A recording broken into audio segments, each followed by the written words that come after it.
chers lecteurs et chers consommateurs.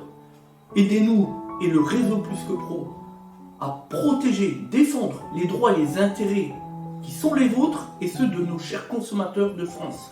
Et combattre le cancer que constituent ces pseudo-youtubeurs de l'intox et la désinformation.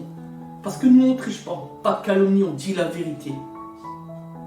Vous avez l'opportunité de vous abonner à la seule chaîne YouTube qui vaille à vous de jouer. Merci de nous avoir donné votre confiance.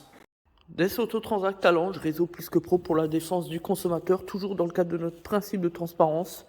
Aujourd'hui, sur une 307 phase 2, vous pouvez remarquer la phase 2 avec la calandre qui est inclue dans le pare-choc et qui remonte ici. Voilà, il n'y a pas d'ouverture centrale comme les phases 1 en fait, on a juste le lion là, c'est tout. Voilà, donc là on a la découpe pile là au niveau du capot. Donc ça c'est les phases 2. Les optiques aussi ont évolué sur les phases 2. Donc on va remplacer les deux optiques sur un contrat d'assurance. Prise en charge assurance évidemment. Alors là le client nous paye directement. C'est un choix de sa part. Nous c'est vrai que ça nous arrange. Parce qu'on n'a qu'une confiance modérée au niveau des assurances. Mais enfin bon bref. Sauf en la nôtre évidemment. Peu importe. Voilà. Donc pour remplacer les deux optiques, pas de problème, rien d'extraordinaire. Ici connectique d'alimentation. On les branche. Voilà. De chaque côté. Ici, vous avez les points de fixation, un ici, et puis deux en dessous. Donc évidemment, vous l'avez compris, il faut déposer le pare-choc. Donc on va déposer le pare-choc, puis après c'est que du vissage, enfin des boulonnages, reboulonnages, rien d'extraordinaire. Voilà. Et ce qui est bien avec les feux, lorsqu'ils sont neufs, c'est qu'ils sont livrés prêts. Donc voilà, on a juste branché l'alimentation ici, comme celle que nous venons de déposer sur le véhicule.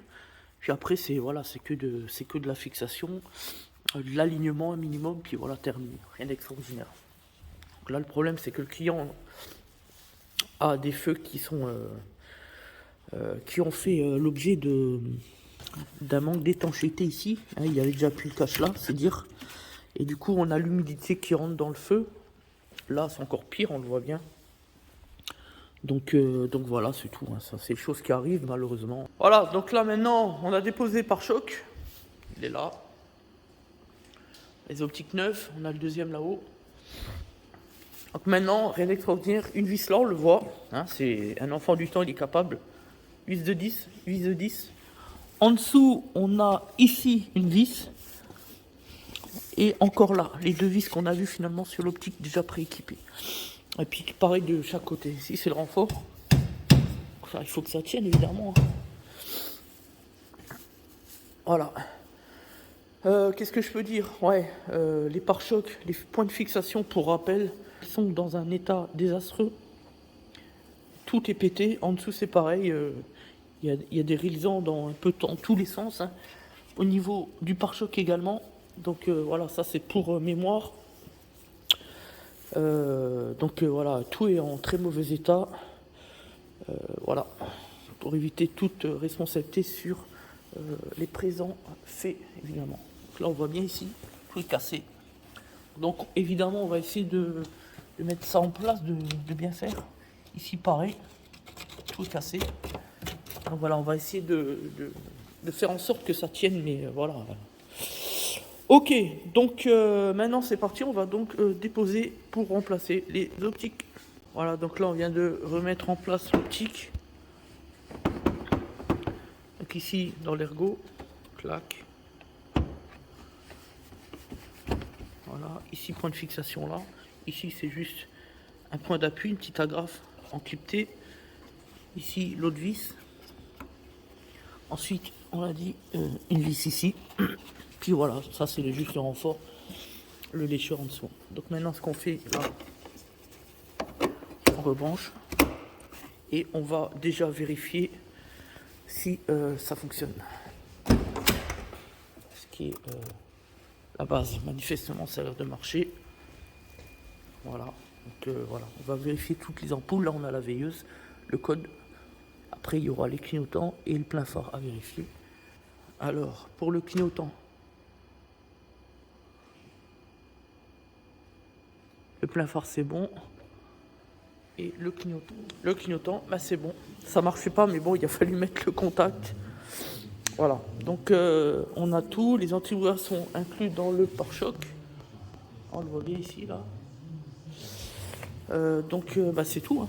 Donc veilleuse, plein phare, le code, le clignotant. Je pense qu'on a fait le tour. Après, il faudra bien nettoyer, enlever les traces, évidemment.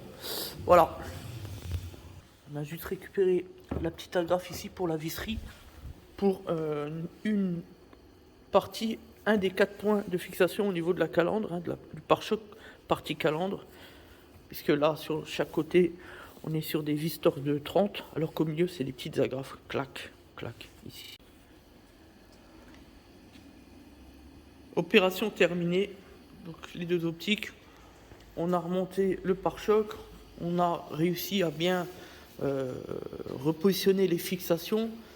Voilà, mettre ça bien en place. On a même pu remonter aussi le pare-boue. Côté droit, à gauche, il est complètement déchiré. Bon, ça, on le savait. Mais à droite, en fait, ce sont des pare-boues qui ne sont pas d'origine. Donc, au niveau des fixations, c'est aléatoire. Enfin, bref, c'est du bricolage. C'est le genre de produit qu'on trouve sur eBay ou n'importe quel site internet. Enfin, vous voyez, des produits qui ne sont pas des produits fiables avec la norme européenne, mais plutôt des produits qui proviennent de l'Asie ou des choses comme ça. Voilà. On peut le montrer, hein. Rien qu'au niveau de la qualité, hein. Même au bruit, au son, on voit que c'est du bricolage. On n'a même pas des points de fixation, tout juste des petits trous. Voilà, on est bien loin d'un produit d'origine. Voilà.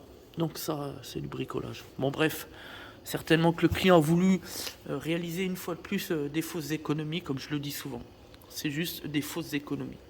Parce qu'un pare-boue comme ça, d'origine, ça doit coûter 60 €.